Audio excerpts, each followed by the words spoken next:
A pesar de que muchas personas en el día de hoy consideran que la enseñanza bíblica acerca del infierno no es más que un mito anticuado, muchos continúan valiéndose de esta imagen cuando quieren referirse a algo violento o aterrador. Durante la Segunda Guerra Mundial, la división acorazada, comandada por el general Patton, la primera unidad americana que entró en Berlín, fue llamada el infierno sobre ruedas por los destrozos que causó. En diciembre del año 1990, cerca de Chattanooga, Tennessee, se produjo un tremendo accidente en el que chocaron 75 vehículos en cadena, dejando un saldo de 15 muertos y 186 heridos. Un bombero describió la escena como un infierno de 5 kilómetros. La primera noche de bombardeos sobre Bagdad, probablemente muchos recordarán esto, en la guerra en el Golfo Pérsico en el año 1991, el corresponsal de CNN, Bernard Shaw, comentó a los televidentes: esto es como estar en medio del infierno. Esta palabra transmite una imagen aterradora, aunque curiosamente también se usa en ciertos contextos para referirse a cosas positivas o emocionantes. Cuando Saddam Hussein anunció en 1990 la liberación de todos los extranjeros que habían sido retenidos en Irak luego de la invasión de Kuwait, uno de los rehenes llamó por teléfono a su esposa en Gran Bretaña para saber si ella había oído la noticia. Ella le respondió: sí, por aquí se ha montado un auténtico infierno, refiriéndose a una euforia de alegría. Y esta misma semana leí en un periódico local la noticia de que se ha desatado una batalla infernal en el béisbol de Grandes Ligas por el premio del jugador más valioso. Es obvio que las personas tienen una idea del infierno que en algunos casos se acerca a lo que la Biblia enseña al respecto. Pero también es evidente que el infierno es un concepto que se ha ido evaporando gradualmente de la conciencia colectiva de la sociedad occidental. Y algunas personas piensan que la idea de una condenación eterna es una especie en extinción. A principios de los 70, John Lennon compuso una de sus canciones más famosas. Y esta canción comienza diciendo: imagínate que no existe el cielo. Es fácil si haces un intento. Sin un infierno bajo nuestros pies y sobre nosotros solo el firmamento. Imagínatelo. Sin cielo y sin infierno. He ahí la filosofía de vida que muchos prefieren asumir, tomando a John Lennon como su profeta. De la nada venimos y a la nada volveremos, y entre una nada y la otra debemos procurar sacarle el jugo a esta vida, porque esto es todo lo que hay. ¿Pero es realmente así? ¿Es realmente así que después de la muerte física no hay nada más? Sí se puede hacer el intento y tratar de imaginar que no existe el cielo ni el infierno, haciéndole caso omiso a las contundentes enseñanzas de Cristo y a la Biblia en general. Pero mi amigo, el problema es que nuestra imaginación no puede fabricar una realidad distinta de la que hay. Las cosas no son como yo quiero imaginármelas. Las cosas son como son. Y lo que quiero hacer en esta ocasión es echar un vistazo a lo que la palabra de Dios enseña con respecto al infierno. Porque es la única voz autoritativa que puede proveernos información veraz y segura sobre la existencia después de la muerte de aquellos que parten de este mundo enemistados con Dios, de aquellos que parten de este mundo en sus delitos y pecados. Sí, yo sé que el tema no es agradable, yo lo sé. Para mí no va a ser fácil predicarlo, para ustedes no va a ser fácil oírlo. Pero ¿qué dice la Biblia con respecto al infierno? En la mañana de hoy nos limitaremos a 4 aspectos fundamentales y el primero de todos es que el infierno es un lugar real. El infierno es un lugar real. Y digo esto porque muchas personas viven vidas tan miserables que no pueden imaginarse siquiera que existe otro infierno del que ellos han vivido aquí. En una de sus obras de teatro, el filósofo existencialista Jean-Paul Sartre pone en boca de uno de sus personajes algo que pienso y sospecho que está en la mente de mucha gente. El infierno son los demás. El infierno son los demás. Olvídense de la hoguera y el azufre, dice él. No hay más infierno que la condición miserable que otras personas nos hacen padecer en esta vida. Pero esa no es la enseñanza de la Biblia con respecto al infierno. Por más terrible que sea la existencia de algunos en este mundo caído y dañado por el pecado, la Biblia presenta el infierno como un lugar real que muchos tendrán que enfrentar después de la muerte física. El infierno no es una metáfora, el infierno no es un cuadro simbólico de nuestros sufrimientos presentes. El infierno no es, como dijo en cierta ocasión un teólogo liberal, una experiencia interna provocada por la negativa de una persona a abrirse al amor. No. En la parábola del rico y Lázaro, en Lucas 16:28, Jesús presenta a este hombre rico describiendo el infierno como este lugar de tormento. Este lugar de tormento. Y la palabra que aparece allí es la que normalmente se usa en la Biblia, en el Nuevo Testamento, para referirse a un lugar. La palabra griega topos, de donde proviene nuestra palabra topografía. De igual manera dice la Biblia de Judas en Hechos capítulo 1, versículo 21-25, que luego de quitarse la vida, se fue a su propio lugar. O como lo traduce alguien, se fue a donde merece estar. El infierno es un lugar real, creado por Dios. ¿Dónde se encuentra? No lo sabemos, porque la Biblia no lo revela. Durante la Edad Media era común pensar que el cielo se encontraba en algún lugar encima de nosotros y el infierno en algún lugar debajo de nosotros, pero hoy sabemos que las expresiones arriba y abajo en relación con el universo no tienen ningún sentido. No tienen ningún sentido. Lo que es arriba para nosotros es abajo para los chinos. Y viceversa. Hace unos años un periódico finlandés anunció que en la década de los 80 unos científicos rusos habían encontrado el infierno. Supuestamente perforando un pozo en Siberia, un pozo de 14.4 kilómetros de profundidad y con un aparato receptor ultrasensible habían registrado el sonido de millones de voces humanas gritando en angustia. Si nunca han oído ese video, yo lo he visto y lo he oído. Según este grupo de científicos, también registraron que en ese lugar había una temperatura estimada en 1100 grados Celsius, unos 2000 grados Fahrenheit. Por supuesto, habría que preguntarse cómo los aparatos de grabación pudieron resistir una temperatura semejante. ¿Y por qué esperaron tanto tiempo para dar a conocer una noticia tan extraordinaria? ¿No eso es un engaño? Un engaño muy elaborado. Nosotros no tenemos idea de dónde se encuentra localizado el infierno en este universo creado por Dios.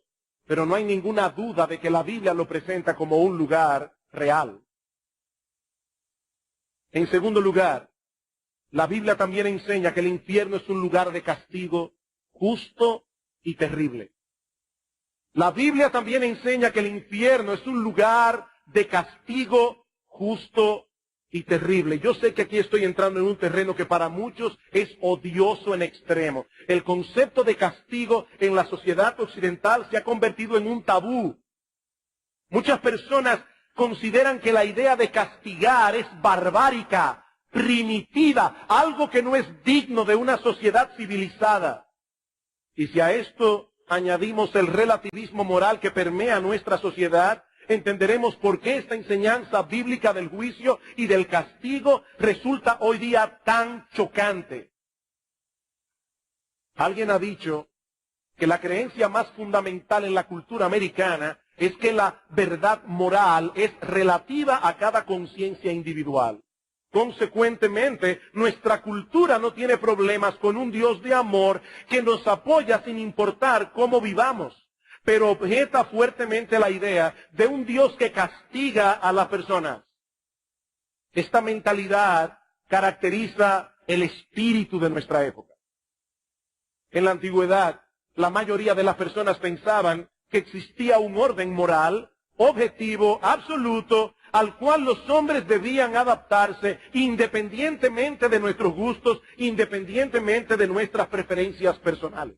Ahora, yo no estoy diciendo con eso que en la antigüedad la mayoría de las personas se sometía a ese orden moral, porque no era así. Pero en la mente de muchas personas este concepto estaba tan claro como la luz del mediodía. Pero entonces llegó la ciencia moderna en el siglo XVI, irónicamente promovida en un principio por la idea de que un Dios racional había creado el universo y que había dado al hombre la capacidad de aplicar su razón para entender ese universo racional. Sepan esto, amados hermanos y amigos que están aquí de visita en esta mañana, es por la influencia de la cosmovisión cristiana que nace la ciencia moderna. Pero poco a poco comenzó a desarrollarse en el hombre moderno la mentalidad de que la ciencia era el único medio para poder conocer con certeza las cosas. Lo que no se puede probar por la ciencia no se puede conocer. Y muchos llegaron a pensar también que la ciencia podía aplicarse para transformar el orden natural a nuestra conveniencia. De manera que ya no tenemos que controlar nuestros deseos para que encajen con la realidad. No, ahora podemos transformar la realidad para que encaje con nuestros deseos. En otras palabras, ya no hay un orden moral preestablecido al que debemos someternos. No, ahora corresponde a cada individuo o a cada conglomerado social decidir lo que está bien, decidir lo que está mal. Ahora imagínense a una persona que ha comprado esta religión, porque es una religión. Imagínense a una de estas personas religiosas que ha comprado esta filosofía y que opina, por ejemplo, que el sexo fuera del matrimonio es perfectamente apropiado porque el sexo es una inclinación natural en el hombre. ¿Cómo reaccionará este individuo cuando le digamos por medio de la Biblia que algún día Dios castigará a los adúlteros y a los fornicarios? ¿Cómo reacciona este individuo? Se siente altamente ofendido, se siente abusado porque se han pisoteado sus derechos. Dios no tiene derecho a juzgarme. Pero la Biblia enseña sin lugar a dudas que el mismo Dios que estableció una ley moral que debe regir a todos los hombres por igual, estableció castigo para aquellos que violen su ley. Como sabe cualquier cuerpo judicial, una ley sin sanciones son palabras al viento. Una ley sin sanciones son palabras al viento y Dios no habla por hablar. En Mateo capítulo 26, versículo 46, el Señor Jesucristo nos dice que los impíos irán al castigo eterno, castigo eterno. Y en 2 Tesalónica capítulo 1, versículo 9, Pablo dice que los que no conocieron a Dios ni obedecieron el evangelio de nuestro Señor Jesucristo sufrirán pena de eterna perdición. Allí será el lloro y el crujir de dientes, dice el Señor. El infierno es un lugar de sufrimiento y miseria. Eso lo vemos más claramente al considerar el origen histórico de la palabra Gehenna, que es la que normalmente aparece en griego y que se traduce en español infierno. Alrededor del año 750 a.C., subió al trono de Judá un hombre impío llamado Acaz. Y una de las atrocidades que este rey idólatra cometió fue la de sacrificar a sus propios hijos al dios amonita de Moloc en el valle de los hijos de Hinnom, o valle de Hinnom, un lugar ubicado al sudoeste de Jerusalén. Este rey impío fue sucedido por su hijo Ezequías, un hombre temeroso de Dios que abolió las prácticas idolátricas de sus padres. Pero a la muerte de Ezequías le siguió su hijo Manasés, tan impío y tan idólatra como su abuelo Acá. Este volvió a edificar los altares paganos en el valle de Hinnom, donde sacrificó también a algunos de sus hijos. Manasés fue sucedido por su hijo Amón, tan impío como el padre. Y este a su vez fue sucedido por Josías, uno de los reyes más piadosos que tuvo Israel en toda su historia. Josías destruyó los altares que sus ancestros habían edificado y destinó el valle de Hinnom para hacer un vertedero público donde iban a parar los desperdicios y toda la basura de Jerusalén. Más tarde este lugar fue escogido para arrojar los cuerpos de animales muertos, así como los cadáveres de los criminales que se pudrían allí o eran consumidos por el fuego, un fuego que ardía continuamente porque siempre había algo que quemar. Un escritor señala que en ese lugar las llamas nunca dejaban de arder y los gusanos nunca dejaban de comer. Los hebreos le llamaban Ge-ben Hinnom, o en su forma abreviada Ge-Hinnom, la cual pasó al idioma griego como Gehenna. Gehenna. De modo que esta palabra comunica la idea de desgracia, deshonra, pecado, culpa, desolación, castigo. Esta palabra aparece 12 veces en el Nuevo Testamento, 11 de ellas fueron pronunciadas por Cristo mismo.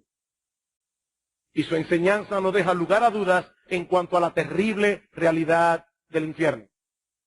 En Mateo 5:29 Cristo advierte del peligro de ser arrojado con todo tu cuerpo en el Gehenna, en el infierno. En Mateo capítulo 23, versículo 33, menciona a los hipócritas que no podrán escapar de la condenación del infierno. Cuando envió a los 12 discípulos a predicar el Evangelio y sabiendo de antemano que habrían de enfrentar muchas dificultades y muchas persecuciones, Cristo les dice: no temáis a los que matan el cuerpo, mas el alma no pueden matar. Temed más bien a aquel que puede destruir tu cuerpo y tu alma en el Gehenna, en el infierno. En otra ocasión se refirió al Gehenna como el lugar donde el gusano de ellos no muere y el fuego nunca se apaga. Y aunque algunas de estas descripciones son metafóricas, eso no suaviza la realidad del infierno, sino que la recrudece. Porque la realidad siempre será peor que aquello que se usa como una simple comparación. El infierno es un lugar de castigo justo y terrible. Como vimos la semana pasada, la Biblia nos revela un Dios perfectamente bueno, pero también como un ser perfectamente santo, perfectamente justo, un Dios que de ningún modo tendrá por inocente al malvado, un ser que es indiferente a la maldad, que es indiferente a la injusticia, no es bueno en ningún sentido. Si nuestro Dios no es un Dios justo, entonces sería el diablo. Y como criaturas creadas a su imagen y semejanza, todos nosotros aquí podemos entender ese concepto, por más que algunos se empeñen en sacarlo de sus mentes y de sus conciencias. Nosotros fuimos creados a la imagen de Dios y tenemos un sentido moral en nuestro corazón. Tenemos una conciencia que nos dice a voz en cuello que el mal debe ser castigado y lo justo debe ser recompensado. Ese es un principio elemental de justicia. Como yo decía hace un momento, las leyes sin sanciones son palabras al viento. Y cuando es Dios el que castiga, ese castigo será justo, absolutamente justo. El juicio de Dios, dice Pablo en Romanos 2, es según la verdad. Nadie recibirá un poco más de lo que merece, pero tampoco ni un poco menos. Es por eso que la Biblia enseña claramente que en el infierno no todos sufrirán el mismo grado de castigo. En el infierno habrá diferentes grados de castigo. Dice en Lucas capítulo 12, versículo 47, aquel siervo que conociendo la voluntad de su Señor no se preparó recibirá muchos azotes, mas el que sin conocerla hizo cosas dignas de azote, será azotado, pero poco, porque todo aquel a quien se le haya dado mucho, mucho se le demandará, y al que mucho se le haya confiado, más se le pedirá. El castigo será proporcional al conocimiento y a las oportunidades. Es a la luz de esa realidad que Cristo pronunció un juicio tan severo contra las ciudades de Betsaida, de Corazín, de Capernaum. Dice que comenzó a reconvenir a las ciudades en las cuales había hecho muchos milagros, porque no se habían arrepentido. Estas personas tuvieron a Cristo allí, predicando el Evangelio y mostrando su poder a través de milagros, y aún así no se arrepintieron. Dice Cristo, ¡ay de ti, Corazín! ¡Ay de ti, Betsaida! Porque si en Tiro y en Sidón se hubieran hecho los milagros que han sido hechos en vosotras, tiempo ha que se hubieran arrepentido en cilicio y ceniza. Por tanto os digo que en el día del juicio será más tolerable el castigo para Tiro y para Sidón que para vosotras. Tiro y Sidón eran dos ciudades reconocidas por su idolatría. Y dice el Señor, el castigo para los idólatras será más tolerable que el castigo que recibirán aquellos que conocían el mensaje del Evangelio y aún así lo pisotearon. ¡Ay de ti, Capernaum, que eres levantada hasta el cielo! Hasta el Hades serás abatida. Porque si en Sodoma se hubieran hecho los milagros que han sido hechos en ti, habrían permanecido hasta el día de hoy. Por tanto os digo que en el día del juicio será más tolerable el castigo para Sodoma, una ciudad llena de homosexuales, una ciudad llena de lesbianas. El castigo para esos homosexuales y para esas lesbianas será más tolerable que el castigo que recibirán aquellos que pisotearon el Evangelio de Jesucristo, habiéndolo conocido. Esa es la enseñanza de Cristo. Hablando a los líderes religiosos de su tiempo, hombres que tenían mucho conocimiento de la Biblia, pero lo usaban engañosamente para fines egoístas. Y Cristo les dice, ay de vosotros, escribas y fariseos hipócritas, porque devoráis las casas de las viudas y como pretexto hacéis largas oraciones. Por esto recibiréis mayor condenación.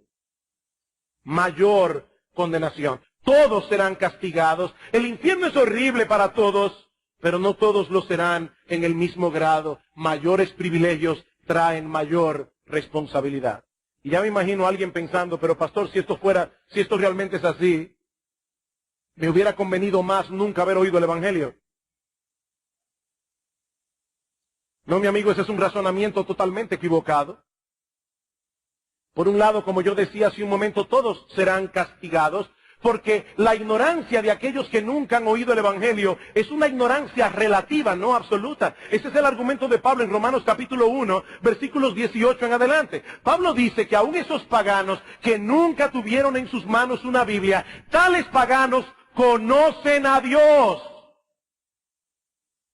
¿Cómo lo conocen? Porque las cosas hechas por Él, su eterno poder y deidad, se hacen claramente visibles por medio de las cosas hechas, de modo que no tienen excusas. Dios es un artista que quiere ser conocido y puso su firma de artista al pie de su obra. Por donde quiera que mires, verás un testimonio de la gloria de Dios.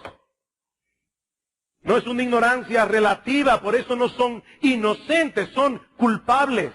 Alguien se preguntaba qué va a pasar con los pobres inocentes de África que nunca han oído el Evangelio. Y R.C. Sproul responde muy sabiamente, los pobres inocentes de África no serán condenados porque Dios no castiga a los inocentes. Ahora la pregunta es, si hay algún inocente en África. Pablo dice que no. Todo hombre sabe que Dios existe.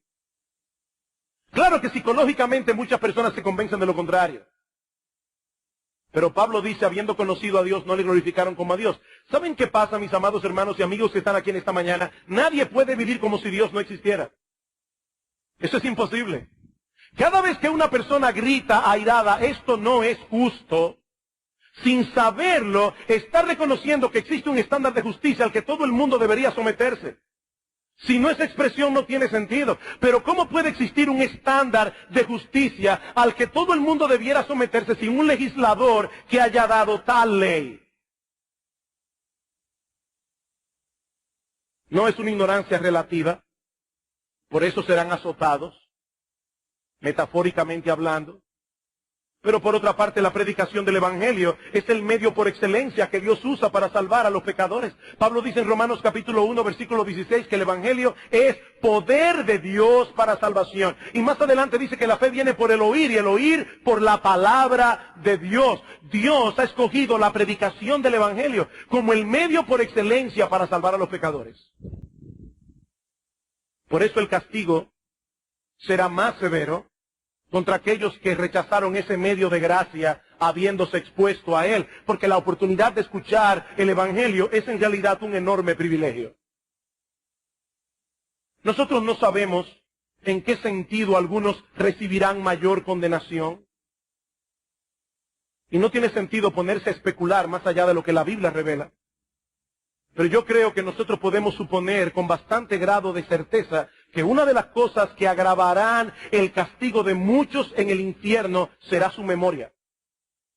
El recuerdo de todas las oportunidades que despreciaron.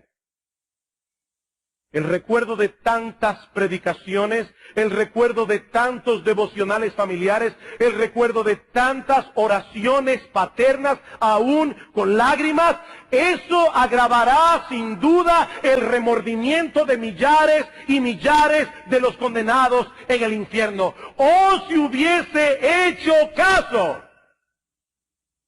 ¡Oh, si hubiese venido a Cristo en arrepentimiento y fe, cuando todavía podía hacerlo! Pero el día llegará cuando toda oportunidad se perderá para siempre.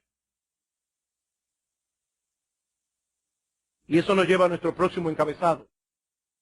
Y es que el infierno es un lugar de castigo eterno. El infierno es un lugar de castigo eterno. Y aunque yo no voy a repetir todo lo que dijimos en el sermón anterior acerca de la justicia de Dios al castigar eternamente los pecados que se cometen en el tiempo, solo quiero recordar dos cosas. Primero, que los crímenes que no se castigan, que los crímenes no se castigan tomando en cuenta el tiempo que lleva a cometerlos. Como yo decía la vez anterior, ni siquiera la justicia humana actúa de esa manera. Un segundo es suficiente para apretar el gatillo y cometer asesinato. Un segundo. 10 años puede llevarle a un individuo tramar un engaño para robarle todo lo que el otro tiene. Pero el crimen cometido en un segundo se va a castigar más severamente que aquel que lo cometió durante 10 años. Lo que se toma en cuenta al imponer un castigo no es la cantidad de tiempo que lleva a cometerlo, es la dignidad del ser que fue dañado u ofendido con el crimen. Imagínense por un momento cualquiera de estos niños que están aquí sentados en esta mañana, que de repente un día el padre los ve pisoteando un gusano. Y el padre le dice, niño, mi hijo, no seas cruel, ni siquiera con un gusano, a menos que ese gusano estuviera en un lugar inconveniente. Pero yo no me imagino a ese padre llamando al niño y diciéndole, ¡oh, tú perverso! ¡Qué cruel eres! Maltratando a ese pobre gusano. No. Ahora, si el padre viera a ese mismo niño maltratando al gato de la casa, probablemente la reacción sería diferente. Porque un gato no es lo mismo que un gusano en nuestra mentalidad. Nosotros le asignamos un valor diferente. Ahora, si el padre encuentra a ese niño torturando a uno de sus hermanos, entonces la situación sería 1000 veces peor. El problema del pecado es que se trata primariamente de una ofensa contra Dios. Y Dios es infinitamente digno de ser adorado, infinitamente digno de ser obedecido. Todo pecado que el hombre comete contra Él merece una pena infinita. Todo pecado.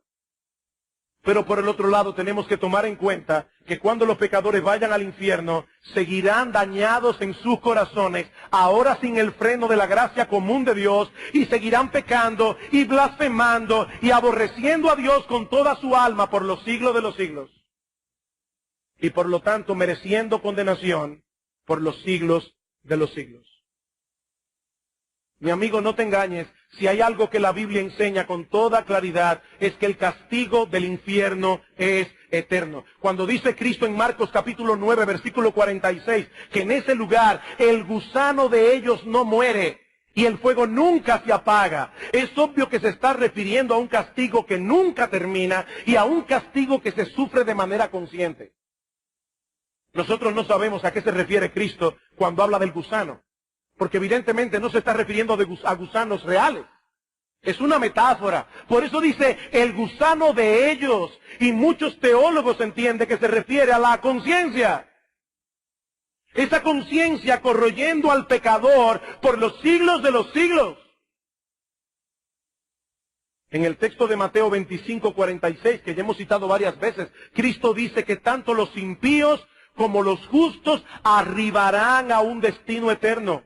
Tanto el uno como el otro. Los primeros a un destino de condenación y castigo. Los segundos a un destino de vida y de bienaventuranza. Pero tan eterno es un destino como el otro. En el texto que leímos en 2 Tesalónica 1:9, Pablo dice, sufrirán eterna perdición. El profeta Daniel nos dice que los condenados sufrirán vergüenza y confusión perpetua. En 2 de Pedro 2:4 se habla de prisiones eternas. En el versículo 7 de Judas se habla del castigo del fuego eterno. Y en el versículo 13 de eterna oscuridad. Dios se empeñó en dejar señales claras de advertencias para que no hubiese ninguna duda al respecto. El castigo del infierno es eterno. Eterno. Nosotros no podemos ni siquiera comprender ese concepto. Eternidad. Y yo le pedí al Señor en esta semana, Señor, por favor, usa el mensaje de tu palabra para clavar esa palabra en el corazón de los inconversos aquí. Eternidad, eternidad, eternidad, por los siglos de los siglos. Hablando de los condenados en Apocalipsis capítulo 14, versículo 11, dice que el humo de su tormento sube por los siglos de los siglos. La misma expresión que se usa para hablar de Dios en Apocalipsis 4:9. Dice que Dios es el que vive por los siglos de los siglos, de manera que el tormento del infierno es tan eterno como Dios mismo. Sí, yo sé que algunas sectas pseudocristianas enseñan que los pecadores serán destruidos en un instante cuando sean arrojados al infierno. Y algunos dicen que lo que sube por los siglos de los siglos es el humo. No, ese texto dice algo más. Dice, y serán atormentados, no tienen reposo de día ni de noche. No tienen reposo de día ni de noche.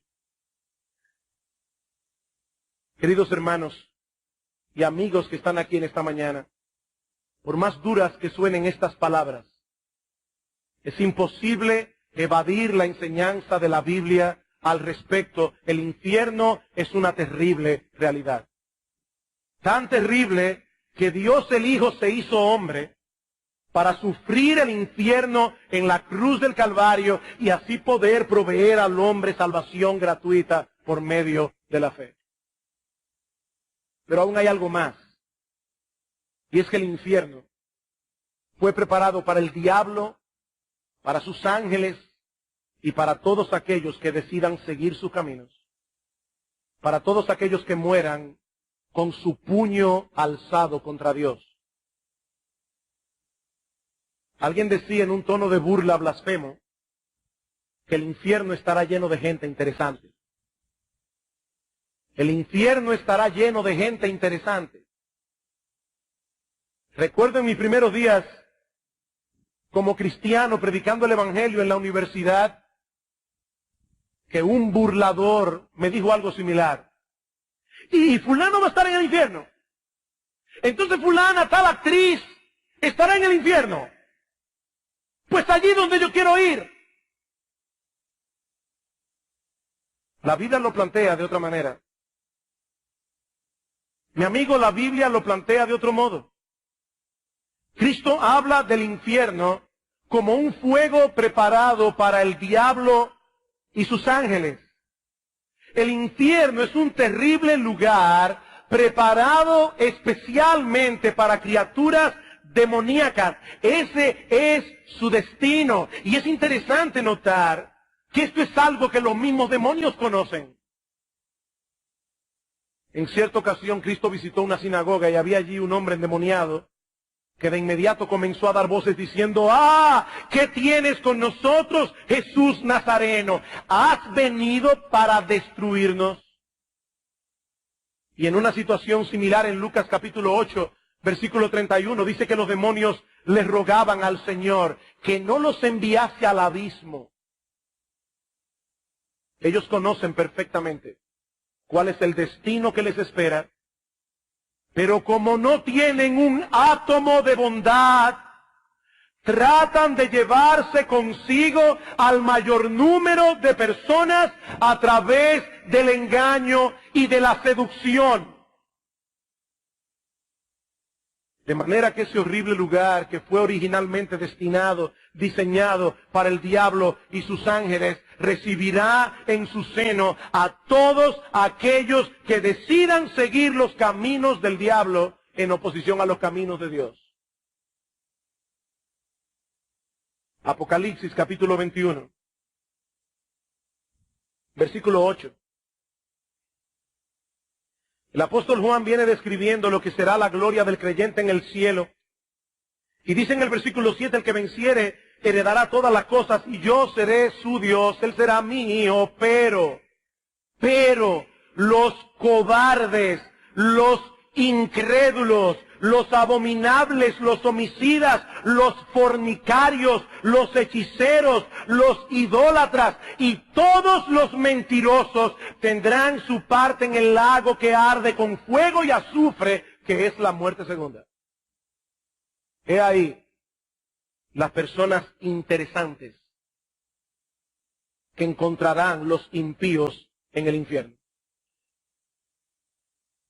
Todos los cobardes estarán allí, todos los incrédulos, todos los abominables y homicidas, todos los fornicarios, todos los hechiceros, todos los idólatras, todos los mentirosos. Y fíjense que esta profecía tan dura se encuentra precisamente en el lugar donde se habla del cielo.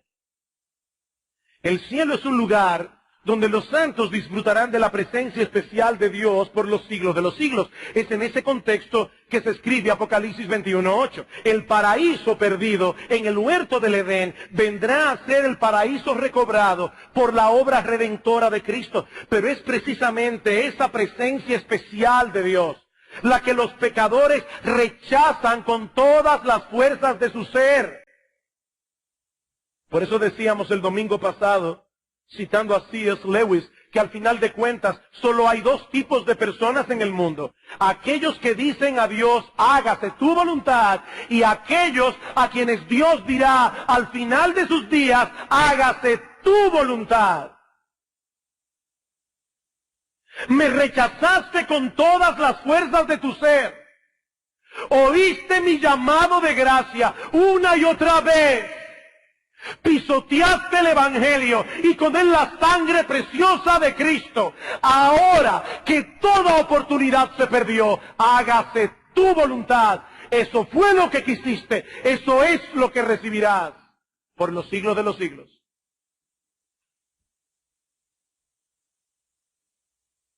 Y por favor no piensen que el infierno solo está lleno de criminales, de alcohólicos, de drogadictos, de fornicarios, de adúlteros, porque no es verdad. En el infierno habrá también mucha gente decente y moralista, que por estar confiando en sus propias obras, por estar confiando en su propia justicia, también desecharon el evangelio de gracia de nuestro Señor Jesucristo. ¿Recuerdan la palabra del apóstol Pablo en 2 Tesalonicenses capítulo 2, versículo 8? Pablo dice allí que los que no obedecieron a Dios, no conocieron a Dios, ni obedecen el evangelio de nuestro Señor Jesucristo, sufrirán pena de eterna perdición. ¿Cuál fue el pecado ayer? No recibir por fe el evangelio de gracia. Por eso Cristo le dice a Nicodemo, un hombre decente, un hombre moralista, Nicodemo, el que no naciere de nuevo, no puede ver el reino de Dios. El que cree en el Hijo de Dios tiene vida eterna, dice en Juan 3:36, pero el que rehúsa creer en el Hijo no verá la vida. No importa qué tan decente, no importa qué tan popular sea en la alta sociedad. Cristo dice, el que oye mi palabra y cree al que me envió tiene vida eterna. Y no vendrá a condenación, mas ha pasado de muerte a vida. ¿Quiénes? Los que se guardan de adulterio, los políticos que no son corruptos, los que no roban lo que no les pertenece, no. Los que escuchan mi palabra y creen al que me envió. He ahí, en una forma bien resumida, algunas de las enseñanzas más importantes de la Biblia acerca del infierno. El infierno es un lugar real, el infierno es un lugar de castigo, el infierno es un lugar de castigo eterno, el infierno fue preparado para el diablo, para sus ángeles, pero también irán a parar allí todos aquellos que murieron en sus pecados, enemistados contra Dios. Indudablemente se trata de una doctrina difícil de asimilar, aún para nosotros los creyentes. Aún para nosotros los creyentes. ¿Saben por qué? Porque nosotros no tenemos un concepto adecuado de la horrible naturaleza y culpabilidad del pecado. Y mucho menos tenemos una idea, ni siquiera aproximada, de la magnificencia de la gloria de Dios. Como dice el teólogo Charles Hodge, somos jueces incompetentes para juzgar la penalidad que el pecado merece. Somos jueces incompetentes para juzgar la penalidad que el pecado merece. Alguien decía que si una persona tuviese un concepto adecuado del pecado, no se extrañaría de que Dios envíe pecadores al infierno. De lo único que se extrañaría es de que Dios lleve a pecadores perdonados al cielo. Si nosotros pudiéramos ver por un instante el infierno desde la perspectiva de Dios, ¿qué veríamos? Si nosotros pudiésemos ver el infierno desde la perspectiva de Dios, ¿qué veríamos? He aquí a un Dios glorioso, santo, todopoderoso, digno de toda gloria, de toda magnificencia. Y ese Dios decide crear. Y entre todas las criaturas que Él hace al hombre, y solamente al hombre, a su imagen y semejanza. Un ser que tiene intelecto, un ser que tiene emociones, un ser que tiene raciocinio, un ser que puede interpretar los hechos. Y Dios se encarga de hacer una creación lo suficientemente maravillosa como para que no hubiese dudas en cuanto al hecho de que fue Él que la hizo. Y le dio al hombre la capacidad de entender esa evidencia. Pero ese hombre también era un ser libre.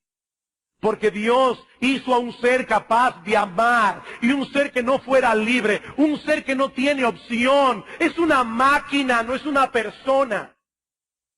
Y ese ser libre en su libertad escoge el pecado, escoge seguir la mentira del diablo, escoge voluntariamente darle las espaldas a Dios.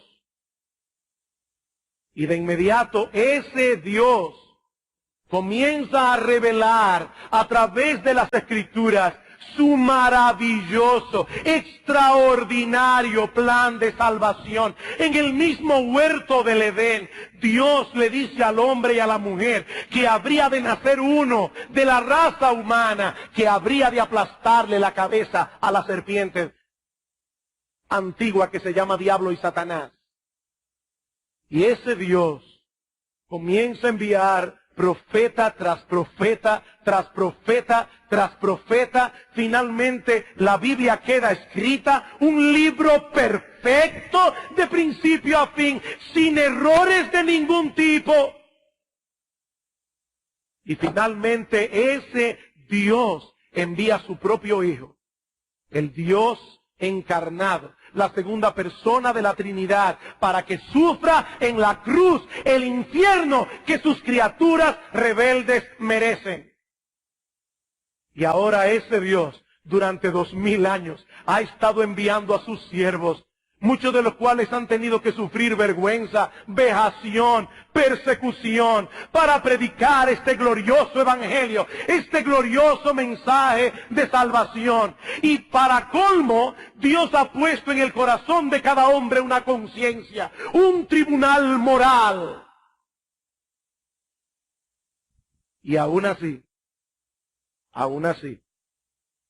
algunas personas se mantienen hasta el final de sus vidas, como dice Pablo, deteniendo con injusticia la verdad. ¿Y es Dios injusto por enviarlos al infierno? Sí, esta es una enseñanza difícil de asimilar, pero sería una inmensa crueldad de nuestra parte dejar de advertir al pecador del terrible destino que les espera si mueren en sus pecados, por el temor de que no nos vean como fanáticos y como irracionales. Eso sería una crueldad. No es casualidad que Jesús hablara del infierno más que nadie. No es casualidad que Él presentara esta doctrina en una forma tan vívida y tan aterradora. No es casualidad. Y es que nadie conocía como Él los horrores del infierno. Horrores que hicieron necesarios su encarnación y su muerte en la cruz del Calvario. ¿Saben por qué Jesucristo habló tanto del infierno? ¿Saben por qué lloró sobre Jerusalén? Precisamente porque Él vino a buscar y a salvar lo que se había perdido. Y nadie será salvo sino hasta que vea el terrible peligro en que se encuentra. Mi amigo, el infierno es una realidad aterradora de la que debes procurar escapar cuando todavía puedes hacerlo. Pero mi amigo, es mi deber decirte que esa oportunidad es ahora.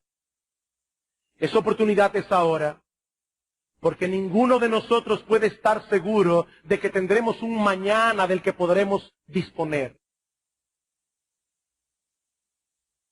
Yo no puedo imaginar siquiera cómo será ese instante, ese momento en que un pecador traspasa el umbral de la eternidad,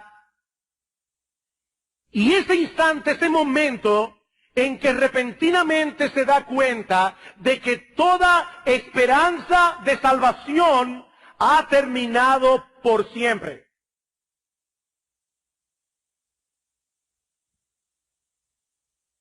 ¡Qué terrible! ¡Qué terrible!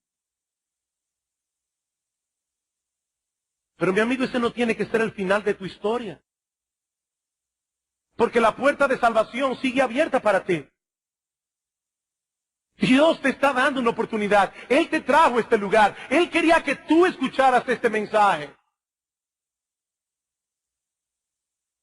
Ah, pastor, pero ¿qué si yo no soy uno de los elegidos? Recientemente el pastor Salvador Gómez predicó acerca de eso. No, mi amigo, la Biblia no enseña en ningún lugar que los pecadores deben averiguar primero si son elegidos para venir a Cristo en arrepentimiento y fe. Más bien la Biblia proclama que todo el que venga será recibido. Todo el que venga será recibido. Todo el que venga con la disposición de confiar en Cristo y solamente en Cristo para la salvación de su alma. Todo el que a mí viene, yo no lo echo fuera. Más aún, mi amigo, la Biblia dice que la gracia de Dios está disponible para ayudarte en este momento a hacer lo que por ti mismo tú no puedes hacer. La gracia de Dios es una gran salvación. Mi amigo, tal vez en el fondo de tu corazón tú tienes miedo de conocer a Dios. Sí, hay personas que tienen un miedo psicológico al hecho de que Dios exista y tratan de imaginar que eso no es así. Pero mi amigo, yo te recuerdo una vez más que tu imaginación no puede fabricar una realidad distinta de la que hay. Leí en estos días, por una razón particular, estaba leyendo la vida de la poetisa norteamericana Emily Dickinson. Me dio tanta pena, tanta tristeza. Nadie sabe finalmente en qué condición murió esta mujer, pero ella fue criada en un hogar cristiano, ella conocía la palabra de Dios y todavía más aún, ella sabía que la palabra de Dios era verdad, pero hasta el fin de sus días no quiso reconciliarse con Dios porque no quería cederle la autoridad de su vida. Y muchos de los poemas de Emily Dickinson revelan esta lucha. Yo sé que es verdad, pero no quiero creer. ¿Sabes una cosa, mi amigo? Si esa es la condición de tu corazón, Dios tiene abundante gracia para cambiártelo, pero pídeselo a Él. Pídeselo a Él. Un hombre vino en cierta ocasión al Señor Jesucristo y Cristo le dice, tú crees, porque al que cree todo lo es posible. Y este hombre rápidamente dice, sí Señor, yo creo. Después lo pensó mejor y le dice, Señor, ayuda a mi incredulidad. Ayuda a mi incredulidad. ¿Le tienes tanto miedo al hecho de que esto sea verdad que no te atreves a pedirle a Dios que te lo muestre? ¿Es tal tu terror? Mi amigo, pídele a Dios que te transforme. Pídele a Dios que venza tu incredulidad. Pídele que destroce la dureza de tu corazón. Pídeselo a Él. Dice la Biblia que Jesucristo es un gran Salvador que puede dar a su pueblo perdón de pecados y arrepentimiento. Pídeselo a Él. Pídeselo a Él. Pero no te vayas de este lugar con la ira de Dios sobre ti. Porque mi amigo, lo cierto es, y yo estoy muy consciente de eso, que este puede ser el último sermón que yo predique en Iglesia Bíblica del Señor Jesucristo, o puede ser el último sermón que Dios te dé la oportunidad de escuchar.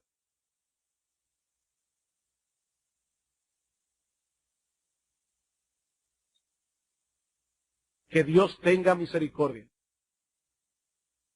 Que Dios tenga misericordia. Vamos a orar. Oh Padre nuestro que estás en los cielos, Señor y Dios Todopoderoso, pensando en el infierno, no podemos dejar de ver que ciertamente es un lugar horrible. Pero tampoco podemos dejar de ver que el Dios del cielo estuvo dispuesto a sacrificarse a sí mismo para que los hombres pecadores no tengan que ser arrojados en ese horrible lugar. Señor, usa tu palabra en esta mañana. Más allá de lo que nosotros podemos hacer, Señor, vence corazones obstinados, ablanda corazones endurecidos. Reparte abundantemente fe donde hay incredulidad, valentía donde hay cobardía. Señor, ten misericordia y salva a los pecadores. Padre, usa tu palabra en este mismo momento para que hombres, mujeres, jóvenes y niños clamen a ti en arrepentimiento y fe. Señor, ten misericordia, porque te lo pedimos en el nombre de Cristo. Amén.